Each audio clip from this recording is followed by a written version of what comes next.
Ne piši nikoli po sili. Kadar občutiš notranje povelje, da moraš ljudem nekaj povedati, povej odkrito srčno. Če je življenja vredno, bo živelo. Če ni, je prav, ako izgine. Piši svoj jezik, ki je dediščina našega naroda, in ne krotoviči. Franc Sališki Finžgar. Spoštovane gospe, spoštovani gospodje, cenjeni gostje in avtorji prispevkov, spoštovano občinstvo. Lepo pozdravljeni in prisrčno dobrodošli v knjigarni Celjske Mohorjeve družbe na literarni matineji, kjer v središče pogovora danes postavljamo znanstveno monografijo o velikem pisatelju, župniku, akademiku Francu Salinškem Finžgarju, ki je nastala tudi v sodelovanju s Slovensko akademijo znanosti in umetnosti. Današnji dogodek lepo sovpada z obletnico Finžgarjevega rojstva. Na včerajšnji dan, namreč 9. februarja, mineva natanko 154 let od njegovega rojstva. Fotografije, ki v vsej svoji lepoti spremljajo današnji dogodek, so jagodni izbor avtorja Jožeta Andreja Miheliča. Naj vas popeljejo v njegov svet, da začutite Finžgarjevega duha in njegovo ljubezen do pokrajine, gora in življenja v njih. Franc Sališki Finžgar je bil že za časa svojega življenja karizmatična osebnost. Ob svojem duhovniškem poklicu je bil tudi pisatelj, ki je s svojimi povestmi, romani, dramskimi besedili razveseljeval in osvajal ljudske množice. Deloval je tudi kot urednik, publicist, založnik in bil ustanovni član Slovenske akademije znanosti in umetnosti in tako v medvojnih in še povojnih letih zaznamoval slovensko kulturno prizorišče. Znanstvena monografija združuje 25 prispevkov, ki odstirajo proglavitne vidike iz njegovega življenja in dela, prizadevanje za ohranitev slovenske kulture ter njegovo razmišljanje o pomembnosti slovenskega jezika. Osvetljuje njegovo znanje in širino, ki sta se manifestirala v vsaki izmed mnogih funkcij, ki jih je v svojem življenju opravljal. Skozi 5 poglavij nam avtorji prispevkov pokažejo, kako je Franc Sališki Finžgar povezan z domačim okoljem, zgodovino, literaturo, slovensko kulturo in stavbno dediščino. Prvo poglavje poudarja pomen okolja in kulturne dediščine, ki sta oblikovala Finžgarjevo osebnost in delo. V njem se odražajo vplivi njegovih korenin, povezave s Tirolsko in Prešernovim rodnim izročilom ter spomini na mladost in planinske poti, ki so zaznamovali pokrajino in jezik njegovih del. Drugo poglavje prikazuje Finžgarjev nevtralni odnos do političnih dogodkov, čeprav so ga narodna in kulturna dogajanja močno zaznamovala. Prispevki raziskujejo njegove etične dileme med cerkvijo in osvobodilno fronto ter poudarjajo njegov umik v zasebnost v povojnem obdobju zaradi zdravstvenih težav. Tretje poglavje obravnava Finžgarjev literarni prispevek in ljubezen do slovenskega jezika. V 4. poglavju se monografija osredotoča na Finžgarjeve povezave z vidnimi osebnostmi in predstavi njegovo uredniško delo pri Mohorjevi družbi. Zadnje poglavje, 5. poglavje, izpostavi Finžgarjevo organizacijsko sposobnost na področju kulturne dediščine. Finžgar je med drugim zasnoval zbiranje sredstev za odkup Prešernove rojstne hiše in s tem postavil zgled za ohranjanje domov znanih slovenskih literatov, kar je vplivalo na poznejše ohranjanje kulturne dediščine, kot so rojstne hiše pomembnih osebnosti. Monografija zrcali tako njegovo predano delo, kot tudi manj poznane vidike njegovega življenja.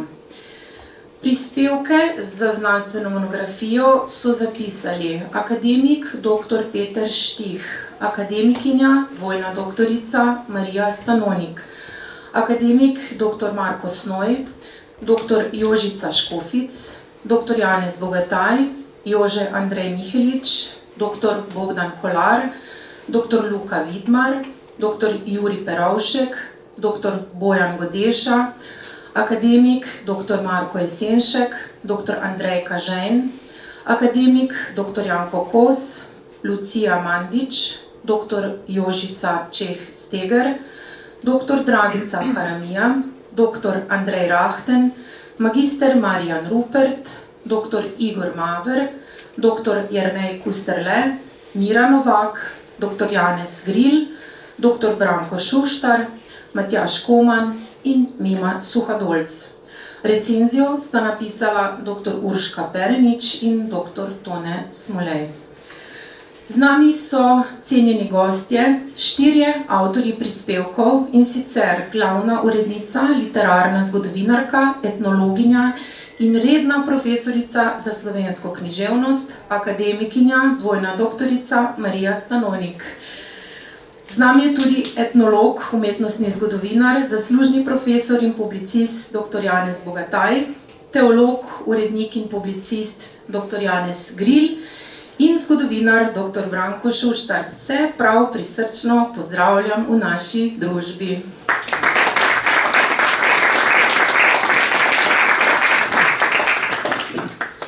Pričujoča znanstvena monografija predstavlja izjemno dragocen dokument njegovega časa ter izčrpen pregled njegovega življenja in dela. In da držimo danes v rokah pravo enciklopedijo o Finžgarju, gre zasluga predvsem akademikinji, dvojno doktorici Mariji Stanonik, ki se je lotila tako obsežnega dela in zbrala vse prispevke. Finžgarja večina Slovencev pozna po imenu Fran. Monografija pa nosi naslov Franc, Šaleški Finžgar. Akademikinja Stanonik, najbrž je marsikdo ob tem zmeden, ali nam lahko za začetek pojasnite, zakaj iz splošno znanega Frana zdaj v monografiji beremo o Francu, Šaleškem Finžgarju.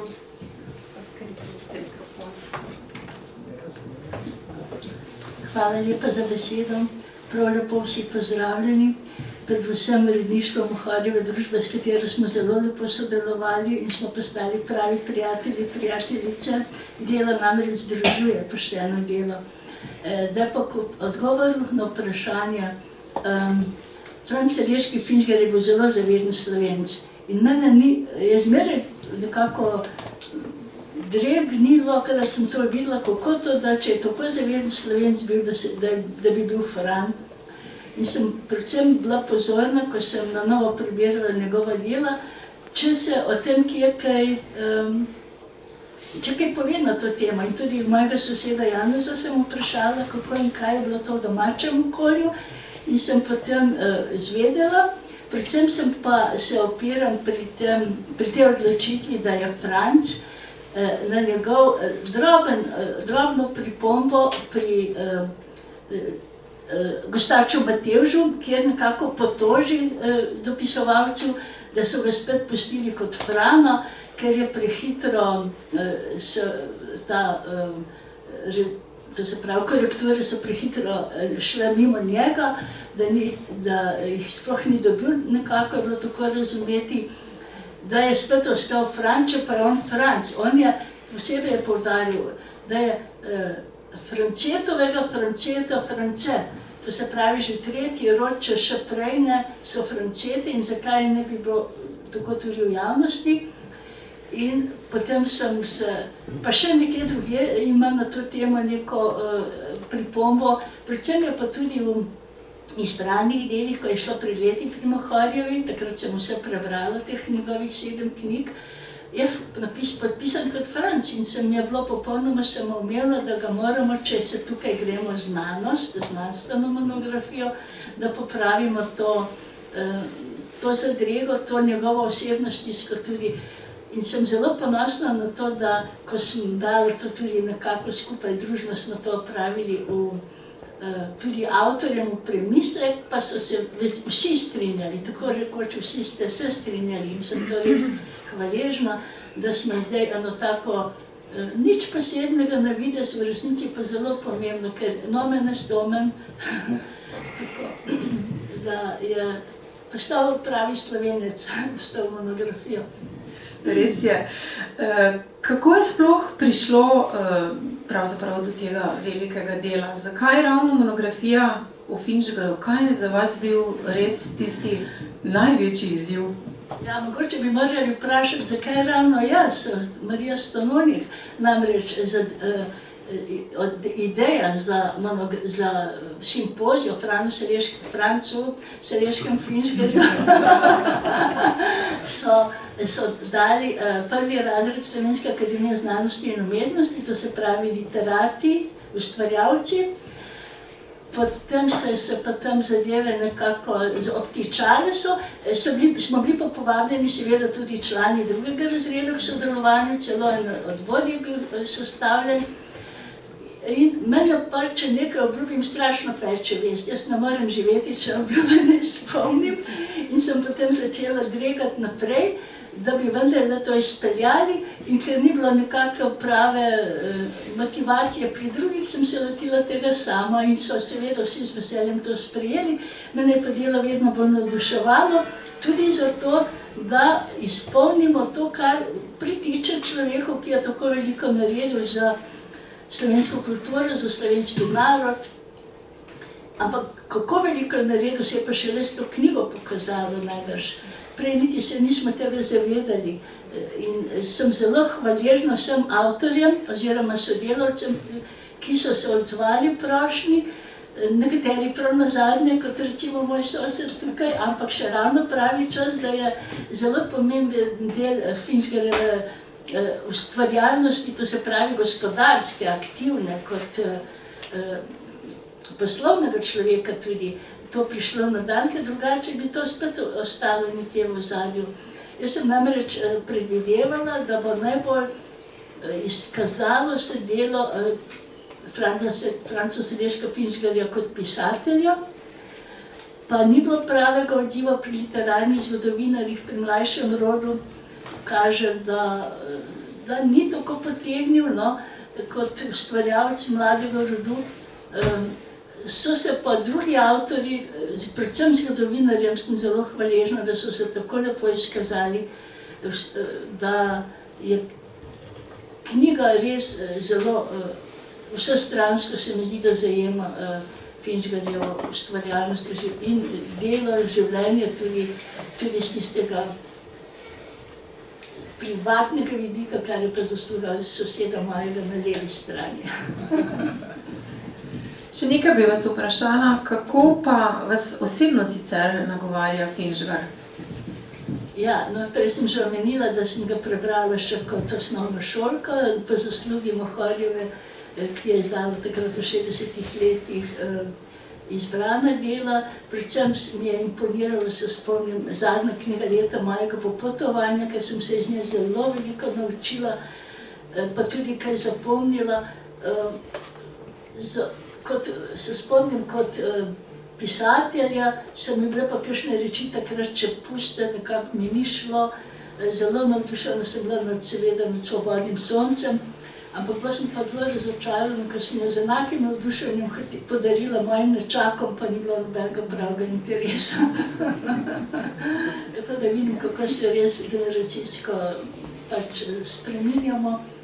Ampak zdaj, ko bi ga na novo brala spet kot literarnega ustvarjalca, mislim, da je zelo dobro, dekla Anička, pa še kaj, no. Predvsem so me pa tokrat privlačili njegovi pogledi na družbo, na človeka kot takega, skratka njegova etika, njegova etična plat, no.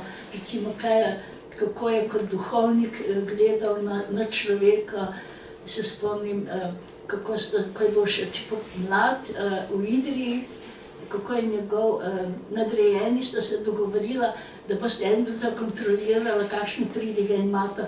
In to bi zelo danes položila na srce današnjim duhovnikom, da bi kaj takega enako počeli. Vaš prispevek v monografiji naslavlja Makalonco. Finžgar je Makalonco napisal tako tekoče, z ljudsko motiviko in barvito, magično pripovedjo, da bi jo z lahkoto uvrstili v zakladnico slovenskega ljudskega pripovedništva. Z enkratno avtorsko opremo arhitekta Jožeta Plečnika je postala pravzaprav ena najbolj prepoznavnih slovenskih knjig. Kaj je posebnost te pravljice? Povejte nam kaj več o tem. Jaz bi rajši govorila o knjigi, ker mislim, da je predvsem Plečnikov pečat dal knjigi tisto ceno tudi Finžgarju. Jaz nisem bila tako, in pa nisem tako navdušena nad Mokolonco, kot sem nad večino drugih Finžgarjevih del.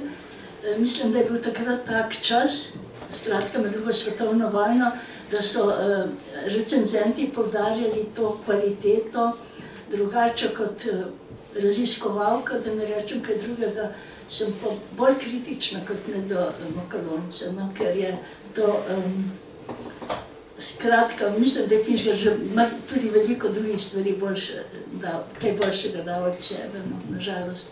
Torej, ali si je z Mokolonco Finžgar upravičeno pridobil slove slovenskih bratov Grimm ali celo velikega Andersena, se sprašujete v prispevku, kakšen je vaš odgovor? Deloma ste ga že podali. Ne, mislim, da ne. No, mislim, jaz sem seveda kar stroga pri ocenah, no, pa bom pošteno povedala, kaj mislim. Hvala lepa. Eden zelo zanimivih prispevkov nosi naslov S Finžgarjem pri mizi, ki ga je napisal Finžgarjev pranečak dr. Janez Bogataj. Zdi se mi resnično zelo dragoceno, da se lahko prav z vami danes pogovarjamo o tako veliki osebnosti. Predstavljate namreč eno lepo vez in lahko smo počaščeni, da nam je to dano. Dr. Bogataj, s starim stricem Jurom, kot ste ga imenovali, ste preživeli prvih 15 let svojega življenja. Kaj pravzaprav pomeni, oziroma kako je biti s Finžgarjem pri mizi? Zanimiva tema, glede na to, da bo kmalu kosilo, ne? Ja, najprej lep pozdrav vsem zbranim in hvala tako založbi, predvsem pa urednici, kolegici moji z fakultete tudi, in da me je povabila k sodelovanju. Zakaj sem se odločil za to tematiko? Preprosto zaradi tega, ker tovrstnih obravnav v Sloveniji skoraj da nimamo. Če pogledamo nekatere življenjepise, ki so zelo znani, zelo uporabljeni, recimo zdaj mi na misel prišel v dveh od treh knjigah življenjepis župana Hribarja, tam ne bomo našli nič o tem, kaj je Hribar in kaj je njegova družina jedla in tako naprej. Skratka, če pa primerjamo to stanje v Sloveniji z razmerami v Evropi, pa vidimo, da je v Evropi cela vrsta pomembnih mož in žena, ki imajo seveda predstavljen tudi ta vidik njihovega vsakdanjega in prazničnega življenja, če temu tako rečemo. Zdaj, vprašali ste me, kako je bilo z njim za mizo. Zelo zanimivo, mislim, jaz, če se prav spominjam, nisem imel nobenih težav z nekaterimi jedmi, ki sem jih prvič dobil na mizo, ker je on vedno deloval kot neke vrste pedagog in je usmeril tudi mene, da sem znal pravilno vrednotiti posamezne jedi. Ne bom govoril o tistem temeljnem pedagoškem načelu, če ti drobtina na tla pade in tako naprej. Vendar pa recimo se spominjam, ko sem prvič jedel mešto, to so v bistvu žganci, ki jih skuhaš tako, da odliješ malo manj vode, in pride, to je en tak, mešta je ena sestrična od Matevža, recimo, samo da Matevž je s fižolom pa s krompirjem, tle pa ajdova moka. In teta Ana, ki je sestrična Finžgarjeva, ki je bila njegova gospodinja, je dala na mizo tudi en lonec, kjer je bila ena voda noter, kjer se je ta mešta kuhala. In jaz sem rekel, te vode pa jaz nam pil. Pa je rekel stric, ne, to ni voda, to je odlijalc, ali pa sok se reče po ta starem. In to je bilo pa zame že zanimiv sok, pa odlijalc. In sem navdušeno in še danes to seveda, kadar imamo doma na jedilniku, se itak to od mene odvisem, da se spravim to kuhati, to uživam. Skratka, vedno je bilo zelo zabavno, v nekem smislu z njim za mizo biti. Če bi vedel, da imate projekcijo slik, bi prinesel zdaj nekaj posnetkov pokazati, recimo njegovega pribora in porcelana, kar se je pač ohranilo, ne? Ampak to pa kdaj drugič. Ne? Drugač pa recimo tudi na vrtu, ne? Recimo, ko on je vsak dan, če je bilo lepo vreme, se je sprehajal po teh potkah na vrtu, ne? In jaz sem bil pa zadolžen za obrezovanje drevja, ne? In on je bil izjemno ponosen na to znanje, ki ga je pridobil od svojega očeta. Ne? Tudi v njegovih spominih piše, da mu je oče dal prvo znanje o tem, kako se drevje obrezuje, da je bil zelo dober sadjar. Ne? In on je takrat že s pomočjo palice hodil in s palcem mi kazal, kot tistole moraš odrezati, tistole. Tako sem dobil dobro šolo v obrezovanju drevja. Ne? Ali pa potem, ko je to drevje obrodilo, recimo, jasno, sošolci so bili pri meni na vrtu in mi smo najlepša jabolka ali pa hruške trgali z veje, pa je rekel, ne, ona je najboljša, ki je dol padla. Ne? Skratka, to so le take drobne iskrice, o katerih tudi pišem noter, ne? Drugač pa so si kljuko tako rekoč podajali nekateri stalni obiskovalci. Vsako nedeljo dopoldne je prišel na obisk dr. Izidor Cankar.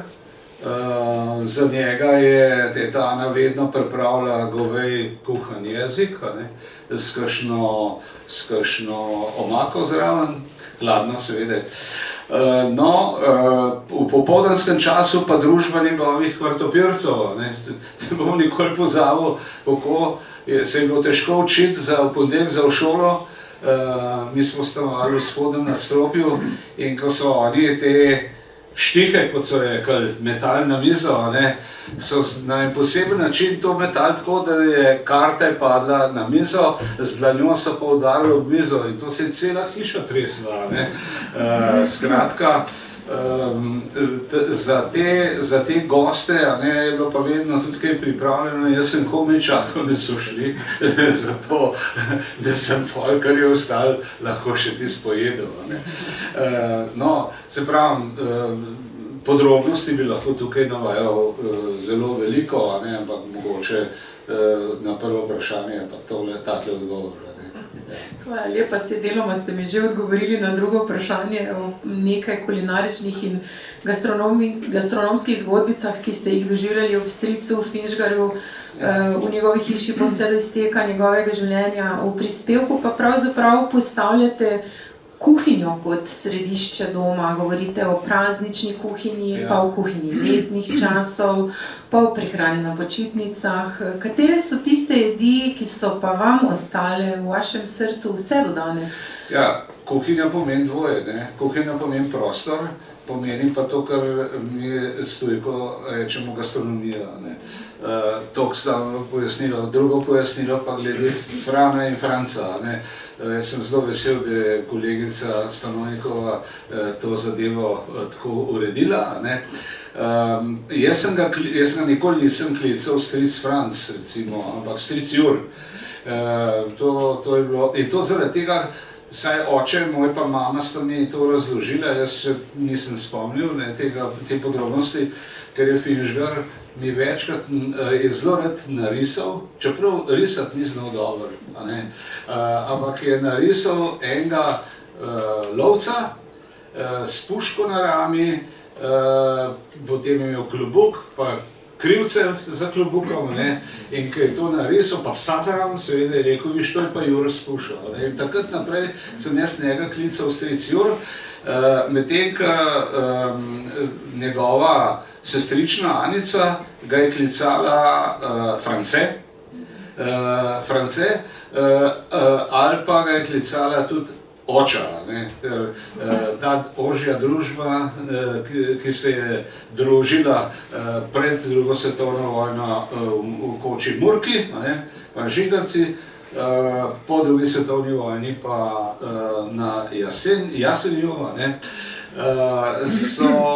so ga klicali Finžgarja oča, medtem ko njegova sestrična Ana je bila pa mati ali pa Strinžar, ker je bil malo slabe volje, rekel mate. Tako da to je to. Zdaj vprašali ste me, kjera jed se mi je najbolj vtisnila. Tako. Ja. In če še morda kaj od tega pripravljate tudi sami? Ja, Zaradi tega, kar ste že prej omenili? Seveda. Mogoče v posnem času, se pravi v tem času pred Božičem v adventu, smo pogostokrat jedli štokfiš. Se pravi polenovko, plast krompirja, plast polenovke, plast krompirja, zalijemo z vodo in oljem in dušimo, če zdaj tako na kratko povem. Zraven pa kislo zelje, seveda, dušeno kislo zelje. To jed še zdaj obožujem. Moj pokojni oče pa, kada je bilo to na programu, je rekel, spet ta polenovka, grem kar ven. In je šel potem tle na Cankarjevo cesto v Petričku in je nekaj tort pojedel. Tako da mu to ni šlo preveč v slast. Potem seveda razne vrste potic so se pripravljale. Največkrat seveda orehova, še bolj pa lešnikova, ker smo imeli na vrtu dva velika lešnika, ene posebne sorte, da so bili plodovi malo večji. In teh lešnikov se je nabralo tako enih 10 kilogramov za zimsko obdobje. In potem smo to z očetom razbijali v kuhinji na mizi. In lešnikova potica je bila zelo, zelo običajna. Potem štruklji, tudi ena je bila izjemna mojstrica za štruklje, in to skutni štruklji. Drugače pa v zimskem času pa koline, to so si žlahtasi kar spet kljuko podajala. Ponavadi sem bil jaz zadolžen za to, da sem šel s kolesom na ljubljansko železniško postajo in sem te sorodnike potem spremljal peš, seveda, do doma, zaradi tega, ker oni niso prihajali na obisk vsak mesec ali pa vsak teden, ampak enkrat na leto, pa so že pozabili, kako se pride do Vinžgarjeve hiše. Imeli tam iz Breznice, tam, kjer izvira Francetov rod, je prišel en ta Prženen in je bil velik ljubitelj morskih rib. In se spomnim, da sva vedno, ko sem ga šel čakat, najprej zavila v tole gostilno na Pražakovi ulici, ne vem, če je sploh še gostilna tam, in je potem mi ostal spomin, ko je ribe jedel z glavami vreta. Je bil pa z Polanske doline doma in smo rekli Polančev tone. No, da ne bom šel preveč v podrobnosti, to se pravi potice in pa štruklji več vrst, štruklji seveda slani ali pa sladki, ampak vedno kuhani v prtiču. Tako da ena stara taka platnena cunja je bila. Se spomnim, sem bil enkrat povabljen na ene štruklje enim ljudem tle v Ljubljani in so štruklje skuhali v enem takem, ko bi temu rekel, krpi, v kateri je bil prej pravilni prašek fakskelizin noter. In so se hvalili, kako je to odlična krpa za štruklje kuhati in tako naprej, ampak moram reči, da sem jaz sam čakal, kdaj se mi bojo začele pene na ustih delati od tistega fakskelizima. To bi v glavnem bilo, mogoče še to povem, da Finžgar je za zajtrk jedel ponavadi kruh z maslom namazan in pa med in pil kavo. Jaz sem se v njegovi delovni sobi pogostokrat seveda igral na rekovaju, bral knjige. In tam sem recimo prvič videl, da obstojajo tudi knjige, ki govorijo o tem, kako ljudje stanujejo, kako se oblačijo, kako se prehranjujejo. Se pravi, praznično leto Slovencev recimo je bilo ena taka zadeva, predtem pa narodopise Slovencev, predvsem to, narodopise Slovencev, pa Valvazor je bil v vseh 4 delih tam, tako da. No in Finžgar je imel v svoji sobi eno peč, lončeno, ki je imela na sredini luknjo z enim takim kovinskim uložkom, ki so ga zapirala ena zelo taka umetelna vrata. A ne? In tista vrata si odprl in ko se je peč kurila, si dal noter čaj ali pa kavo, da je toplo vstal. Jaz sem pa tam na strico veliko veselje vedno prinesel z vrta nekaj jabolk, to so bili carjeviči, pa zlata premena, te dva jabolka sta bila pri nas na vrtu. In sem ta jabolka postavil v to luknjo v peči, da so se spekla. In Finžgar se je to grozovit fajn zdela. Manj zadovoljna je bila pa moja mama pa teta, ki so morale pol tisto, kar se je scedil z jabolkov, tudi čistiti. Tako da, se pravim, teh podrobnosti je še pa še. In če se danes ozrete nazaj, kako je vse to vplivalo na vas in vaše življenje, zagotovo je bilo to obdobje spoznavanja številnih področij, kaj ne? Ja, kakšnih protekcij v šoli zaradi tega, ker je bil Finžgar moj stric, nisem imel. Čeprav so vsi vedeli in učiteljice, ko je išla kakšna njegova knjiga, so vedno rekli, a boš nesel knjigo, da mi jo bo Finžgar podpisal. Tako da to je en tak detajl, recimo. Drugač pa mogoče to omenim, da ko smo se odločali za maturo, takrat je bila navada, da si moral napisati maturitetno nalogo. In smo si izbirali različne teme in jaz sem si izbral temo Finžgarjeve rojstne hiše. To je bilo še v času, ko ta hiša ni bila v muzeju. In jaz sem potem šel poleti gor na Gorenjsko, obiskoval, stanoval sem pri moji stari mami seveda, v Žirovnici, in sem potem vsak dan delal izlete po hišah, kjer so živeli naši sorodniki, pa tudi razni drugi prebivalci teh vasi pod Stolom ali kašari, kot jim pravijo. In sem zbral podatke, več kot to, zbral sem tudi originalne predmete, 2 originalni skrinji sta iz Finžgarjeve rojstne hiše se našli, originalni očetov šivalni stroj in še celo škarje, krojaške škarje, ki jih je oče imel, ko je šival jrhaste hlače in pa ovčje kozruhe z usnjenimi aplikacijami na hrbtu.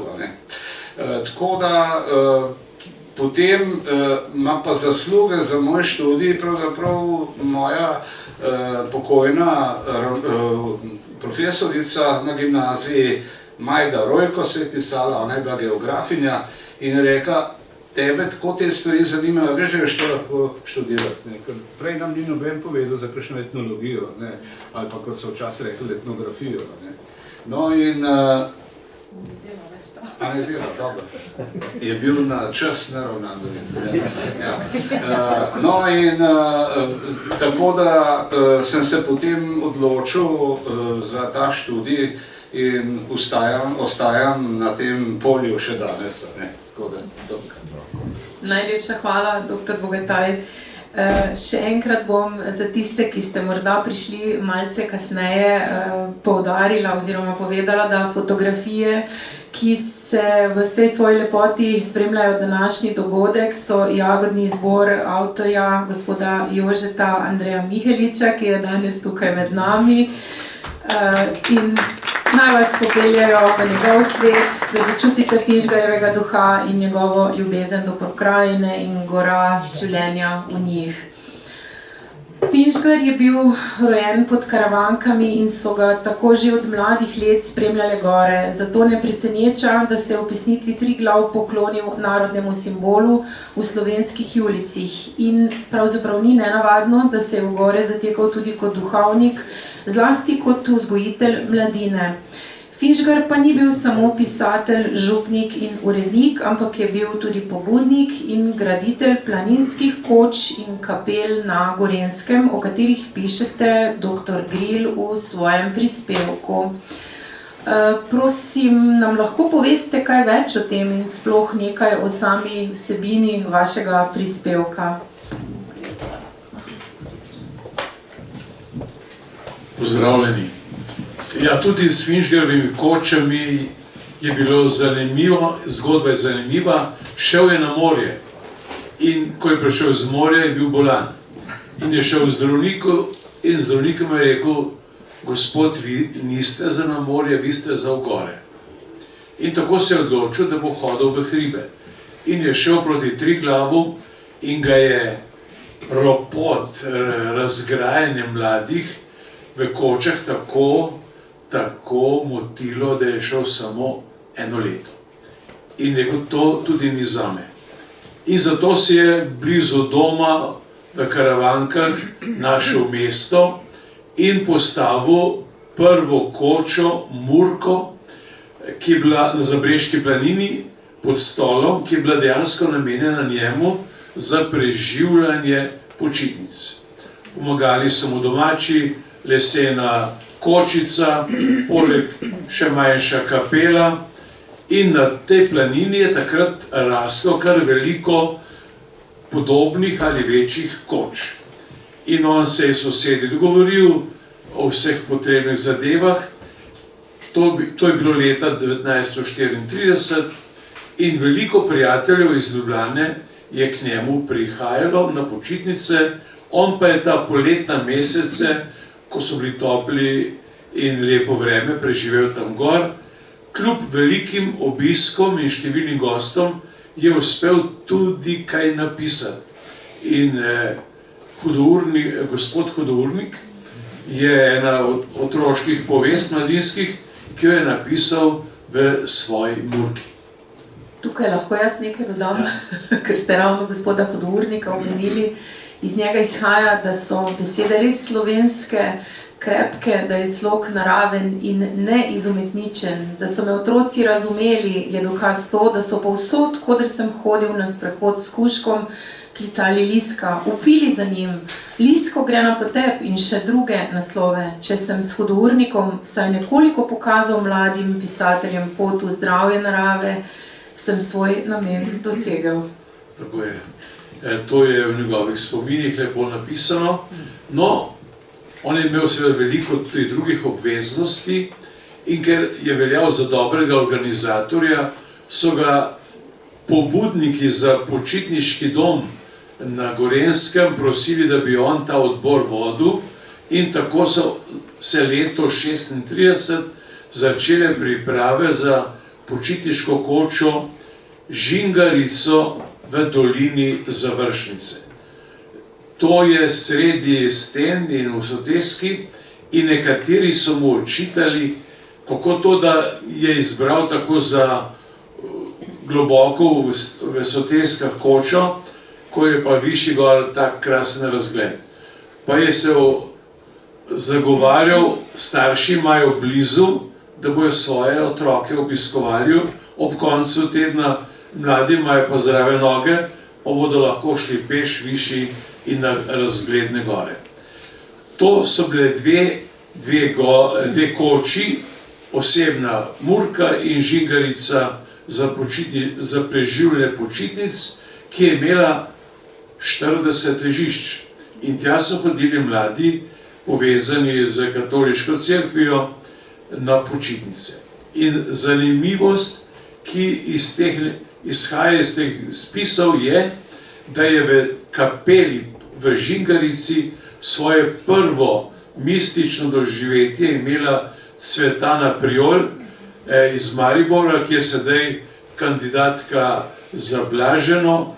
Prej so mislili, da je to doživelo v Mariborski stolnici, dejansko prvo takšno srečanje z Božjim je imela v Finžgarjevi kapeli pri Žingarici.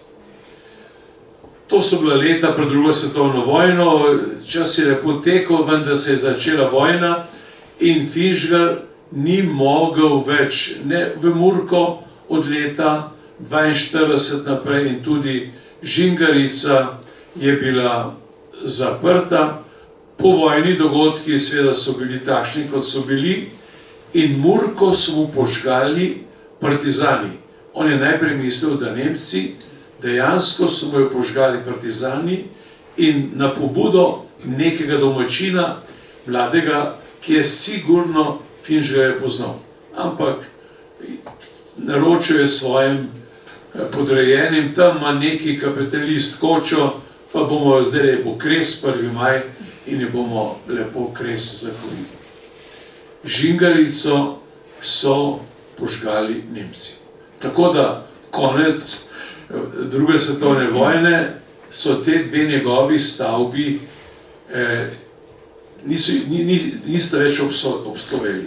Ostala je kapela pri Murki, ki pa so jo kasneje odnesli v dolino in je tam v domači vasi na enem dvorišču bila za nekakšno hišno uto. No, Finžgar je to pogrešal in v Ljubljani pa je imel prijatelje, ki so po vojni poskušali ustanoviti novo revijo, večina stvari je bila prepovedana in so začeli z revijo, ki njej so povabili tudi Finžgarja, da bo pisal in da bo pri oblasteh poskušal doseči dovoljenje za izdajo. Tega dovoljenja seveda niso dobili in potem so zmanjšali svoje načrte, iz kulturne revije so potem nadomestili z preprostim verskim lističem, ki so ga imenovali Oznanilo. In Finžgar je te svoje prijatelje, dr. Janez Oražem, dr. Fajdiga, Vilko Fajdiga, profesor Košir, Melchior Golob in ostali, jih je imenoval oznanilari. In ti oznanilari so imeli nad gozdom Martuljkom kapelo. Tam so pred vojno postavili kapelo in kočo, kamor so ti mladi teologi zahajali na počitnice. Nemci so jim kočo požgali 43. leta jeseni, medtem ko so kapelo pustili, da je obstala. In ti fantje, tisti, ki so pač preživeli, prej omenjeni, so hoteli, da bi to nekako obnovili, počitnice, in da bi postavili kočo ponovno. In zopet so se obrnili na prijatelja Finžgarja, pomagaj nam ti doseči dovoljenje, da bomo poleg kapele postavili še en bivalni del kočo. Finžgar je o tem govoril z Kidričem. Kidrič mu je prej pojasnil in se nekoliko opravičil za požig njegove Murke. Je rekel, ja, revolucija je bila in nismo mogli vse kontrolirati. In so pač požgali tudi njegovo Murko.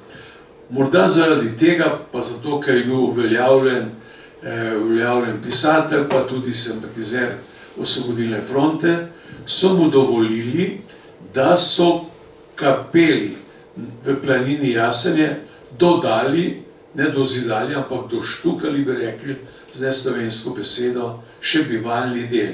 Na eni strani je vhod v kapelo, na drugi strani vhod v kočo, vmes je pa stena. In leta 1948-1949 je bila koča tako zgrajena, da so začeli gor prihajati na počitnice. Finžgar je v tem prej stanoval v gozdu Martuljku, v vili, ki bo je dal prijatelj, a je bil Cankar ali ne? Cankar, ne? In potem pa je tudi on začel hoditi v Jasenje, v to kočo, in on je imel približno 3 tedne in mesec časa za svoje počitnice, ostali pa so se potem temu prilagodili in so pred njim ali pa za njim tudi gor hodili na počitnice. Izjemno lep prostor med prvim in drugim slapom, v ozadju široka peč in desno špik. Leta 1954 je imel tam Finžgar tudi svojo biserno mašo. Pridil ga mu je škof Bog. Oblast je zaprosil z dovoljenje in so mu to dovoljenje dali in je pa napisal, da bo skromno samo v krogu prijateljev. Domačini iz Martuljka so seveda prišli, prinesli mize in stole in tudi za pogostitev, tako da po biserni maši je bilo kar lepo srečanje starih prijateljev in drugih pri kapeli v Jasenju. In domačini še danes to imenujejo Finžgarjeva kapela. Čeprav so jo zgradili drugi že leta 1924. Od vseh Finžgarjevih koč in gradbenih podvigov je ostal samo ta bivalni del, koča pri kapeli Jasenje, in življenje te koče se nadaljuje. Za Finžgarjem je prevzel skrbništvo dr. Janez Oražem, za njim pa jaz, in še zdaj hodim poleti za 14 dni v Jasenje. In če kdo temu ne verjame, naj med 5. in 15. avgustom pride v Martuljk pa v goro Jasenje in se bomo tam srečali in pozdravili. Hvala lepa. Hvala lepo.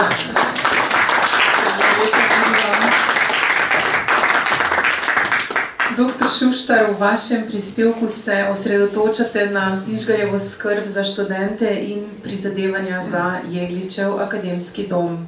Kako je Finžgar zaznamoval to področje, ki ste ga osvetlili v monografiji? Kakšni so bili začetki prizadevanj za Jegličev akademski dom in kakšna je bila njegova vloga?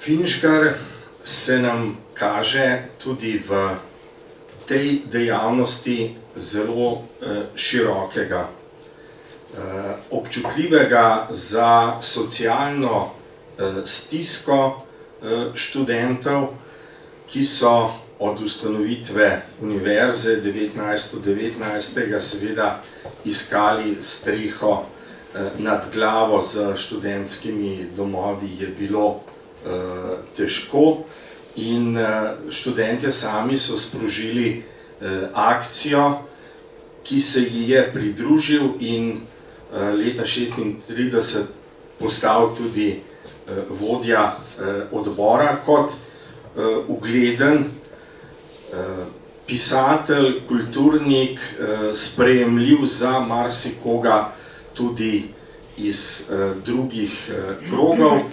Akcija zbiranja je bila res velika. Katoliško časopis je polno informacij, koliko so zbrali že denarja, pobud, da naj darujejo za študente. Je bilo pa težko, kajti v drugi polovici 30. let je v okviru katoliškega gibanja nastajalo Baragovo semenišče in pa dom kulturnih organizacij, katoliških, kjer danes domuje radio, in tako še tretja akcija, katere zamisel je bila postaviti novo stavbo za kakšnih 200-300 študentov na mestu, kjer danes stoji filozofska fakulteta. Ko je leta 1939 začela druga svetovna vojna, je bilo vsem jasno, da bo realizacija tega zelo težka. Gospodarstveniki so svetovali, da je treba kupiti neko nepremičnino, in res pride do nakupa stavbe v vogalu Gosposke in Turjaškega trga oziroma današnjega Novega trga. Stavbe Pongračeva palača je bila to včasih nasproti današnjega sedeža Akademije znanosti in umetnosti. Vendar je Finžgarju uspelo le prvo leto, da je dom, Jegličev akademski dom, k imenu je dal svoj pristanek škof Jeglič ob koncu svojega življenja, in ideja je bila, da se pač nekaj trajnega obeleži za škofa, ki je zaslužen tudi za šolske aktivnosti z gimnazijo in podobno. Skratka, samo prvo leto 40-41 je Jegličev akademski dom deloval tule na Novem trgu, ko se je pa začela vojna in so Italijani večkrat fante odpeljali na zaslišanja in kakšni so končali v Gonarsu in podobno, skratka niso se počutili varnega, stavbo so oddajali v druge namene, vendar z denarjem podpirali študente. Tako je bilo do leta 1945, ko se je videlo, da z nekim katoliškim študentskim domom seveda ne bo v drugačni družbeni ureditvi možno realizirati. Finžgar je bil seveda takrat tudi zdravstveno zelo omejen, tako da si je prizadeval, da so odbor formalno ali ne pač prevzeli mlajši. Sam je pa izpeljal akcijo, da je hiša prišla 1 milijon dinarjev je bila vredna, ko so to kupovali, da je prišla vsaj v neke kulturne roke, če ni bila že namenjena akademikom, kot so takrat rekli študentom, je bila pa namenjena Akademiji znanosti in raziskovalnim oddelkom, oziroma danes je to ZRC SAZU, kjer je tudi Prešernova dvorana v tisti hiši. Bilo je veliko veselja pri akademiji, ko so leta 1948-1949 speljali ta prehod na kulturne namene. Finžgar je namreč se čutil zelo odgovornega do zbranega denarja. Zbirali so na vse mogoče načine, tudi z prirejanjem gledaliških iger po celi Sloveniji, z prostovoljnimi darovi, tudi uglednih katoliško usmerjenih gospodarstvenikov in podobno. Tako da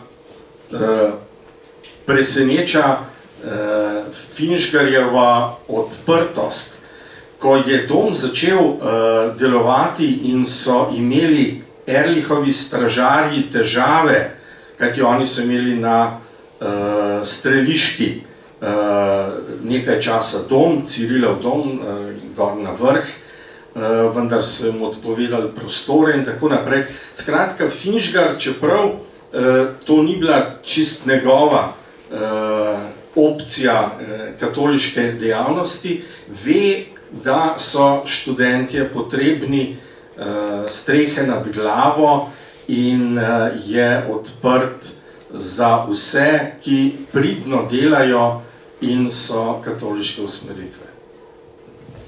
Najlepša hvala.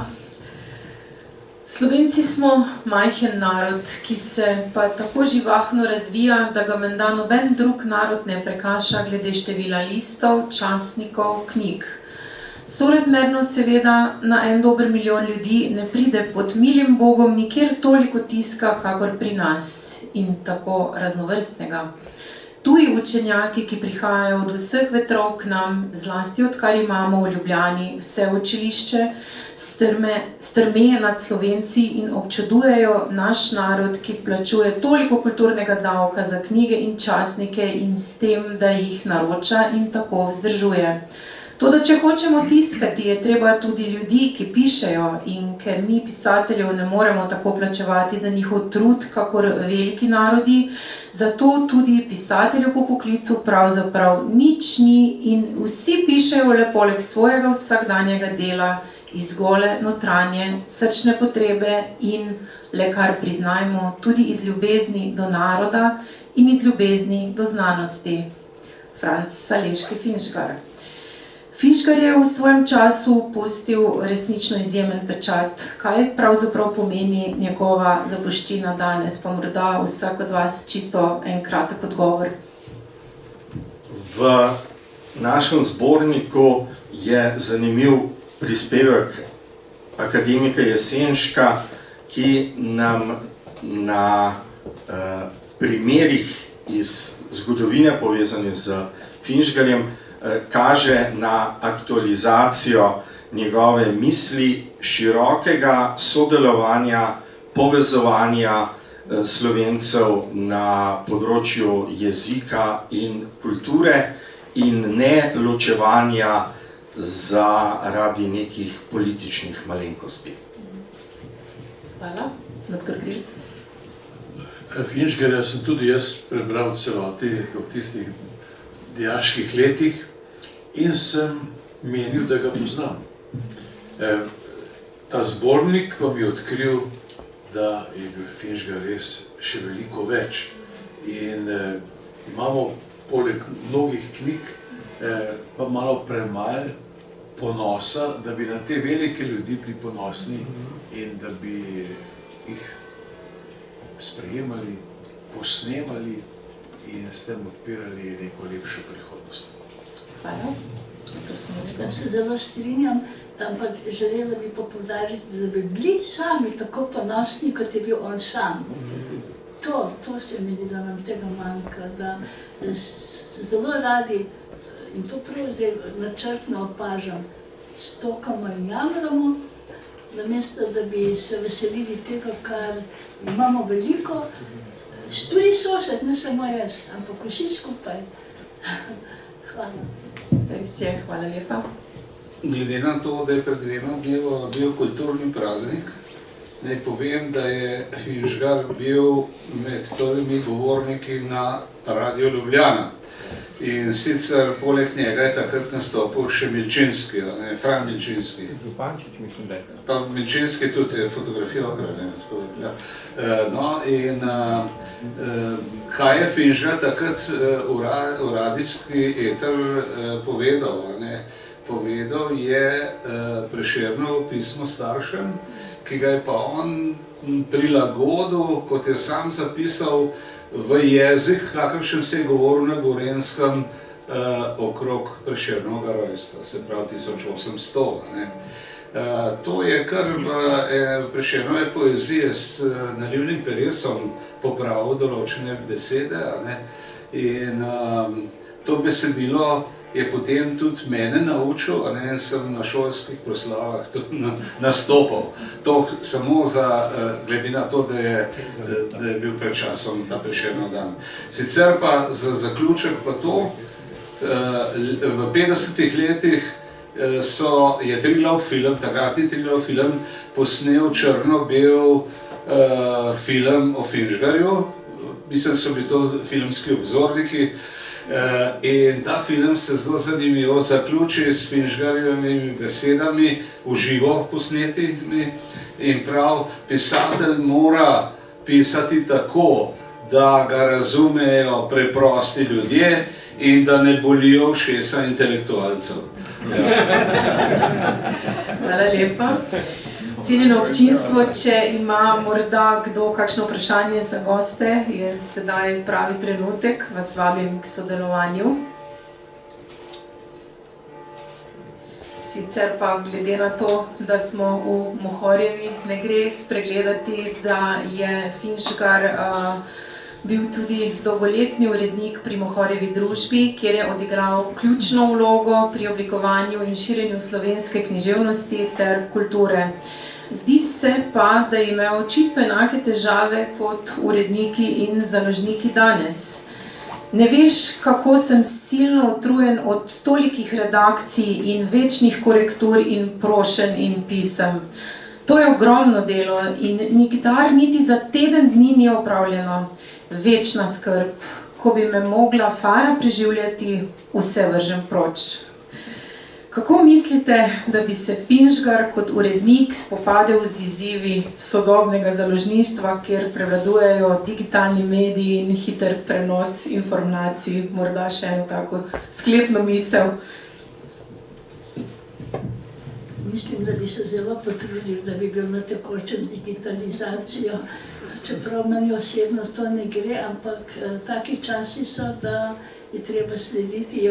On je bil zelo napreden in bi danes sigurno vstopil tudi v take čevlje. Hvala lepa.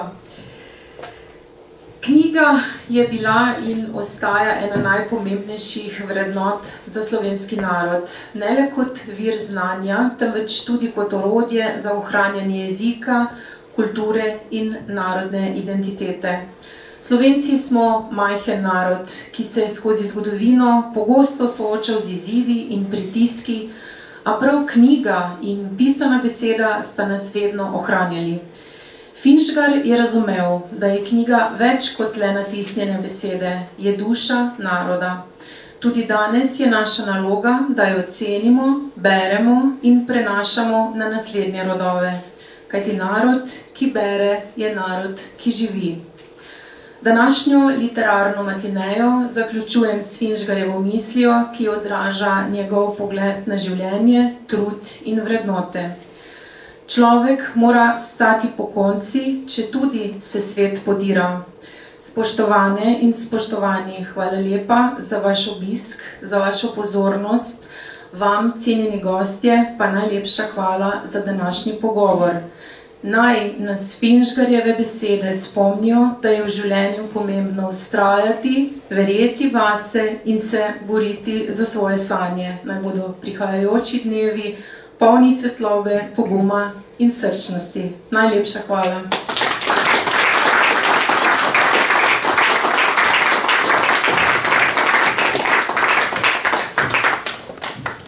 Hvala tebi, draga Barbara, da si nas tako spretno, umetelno krmarila danes skozi Finžgarjevo delo in življenje. In še enkrat hvala tudi vam, spoštovana akademikinja, doktorica Marija Stanonik, za to, da ste zaupali prvi slovenski založbi. Mislim, da bi bil Finžgar tudi tega vesel. Pa tako v njegovem duhu in njegovi misli čim enotnejši, tam močnejši. Hvala še enkrat seveda tudi Slovenske akademiji znanosti in umetnosti za odlično sodelovanje. To, da je knjiga zunaj, je seveda velika vaša zasluga in ko vas tako skozi življenje spremljam, najprej kot vaša študentka, pa do tega, da imam danes čast strokovno sodelovati z vami, lahko samo z enim skromnim cvetom izrazim res velik poklon vašemu delu, vašemu prizadevanju, temu, da ostajate zvesti sebi in prepoznavate tisto, kar je v življenju, delu in kulturi pomembno in dajete vse svoje sile za to, da to prenašate naprej, ne tako tudi ostane.